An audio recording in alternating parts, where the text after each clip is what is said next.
राजस्थान माध्यमिक शिक्षा बोर्ड अजमेर द्वारा संचालित भूगोल विषय की पाठ्यपुस्तिका जो कक्षा 11वीं में संचालित है, जो कि एनसीईआरटी आधारित है। इसमें से इस टॉपिक को लिया गया है और इस टॉपिक का नाम है सौरमंडल। सौरमंडल की उत्पत्ति किस तरह से हुई, तो इस तथ्य को वैज्ञानिकों ने, भूगोलविदों ने जिस तरह से हमें बताया है, उसके अनुसार निहारिका को सौरमंडल का जनक माना जाता है। सौरमंडल या सौर परिवार में 8 ग्रह हैं।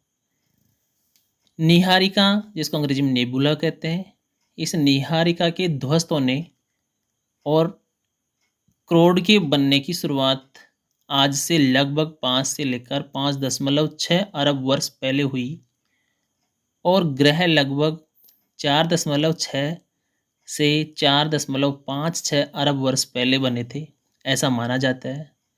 हमारे सौरमंडल में, इस सौरमंडल का मुखिया सूर्य जो कि एक तारा है, सौरमंडल में सूर्य जो कि एक मुखिया है। इसके अलावा 8 ग्रह, अनेक उपग्रह, लाखों छोटे पिंड जैसे क्षुद्र ग्रह जो ग्रहों के टुकड़े होते हैं, जिनको हम अंग्रेजी में एस्टेरॉइड्स बोलते हैं। साथ ही धूमकेतु, जिसको अंग्रेजी में कॉमेट्स बोलते हैं या पुच्छल तारा भी कहते हैं, और बहुत बड़ी मात्रा में धूल कण और गैस पाए जाते हैं। इस तरह से ये सौरमंडल है। इस सौरमंडल में 8 ग्रह विद्यमान है: बुध, शुक्र, पृथ्वी व मंगल। इन 4 ग्रहों को भीतरी ग्रह कहा जाता है, इनर प्लैनेट्स कहा जाता है। इनको भीतरी ग्रह कहने के पीछे जो मुख्य कारण है वह है कि ये सूर्य व क्षुद्र ग्रहों की पट्टी के बीच में स्थित है। आपको विदित होगा कि सूर्य के चारों ओर 8 ग्रह चक्कर लगाते हैं। इन 8 ग्रहों के चक्कर लगाने के दौरान ही एक क्षुद्र ग्रहों की पेटी भी है जो मंगल और बृहस्पति ग्रह के बीच में है। तो क्षुद्र ग्रहों की पेटी के अंदर स्थित इन चारों ग्रहों को कहते हैं इनर प्लैनेट्स। अन्य 4 ग्रह बाहरी ग्रह या आउटर प्लैनेट्स कहलाते हैं। अन्य 4 ग्रहों में बृहस्पति, शनि, अरुण और वरुण शामिल है। पहले 4 ग्रह यानी बुध, शुक्र, पृथ्वी और मंगल पार्थिव ग्रह भी कहलाते हैं। पार्थिव ग्रह, जिसको अंग्रेजी में हम टेरेस्टेरियल कहते हैं, इनको पार्थिव ग्रह कहने के पीछे जो कारण है, पार्थिव ग्रह कहने का अर्थ है कि ये ग्रह पृथ्वी की भांति ही सेल और धातुओं से बने हुए हैं और अपेक्षाकृत अधिक घनत्व वाले ग्रह हैं। अन्य 4 ग्रह हैं बृहस्पति, शनि, अरुण और वरुण। ये गैस से बने विशाल ग्रह हैं। इनको जोवियन ग्रह कहते हैं।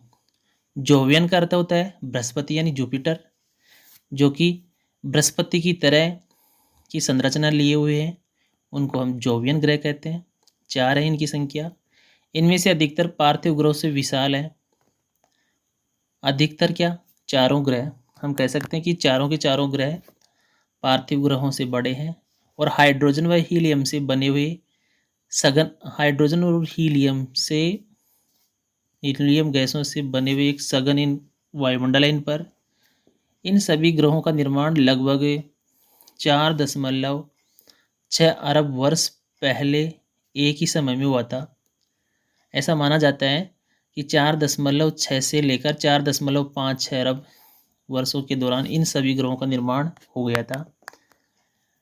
कुछ दिनों पहले तक प्लूटो, जिसको हम यम के नाम से भी जानते हैं हिंदी में, उसको भी एक ग्रह माना जाता था। और 2006 से पहले तक ऐसा माना जाता था कि पृथ्वी सहित सूर्य के 9 ग्रह हैं। लेकिन अब इस प्लूटो को, जिसको हिंदी में यम कहते हैं, अब ग्रह की मान्यता नहीं है। ग्रह की मान्यता समाप्त कर दी गई।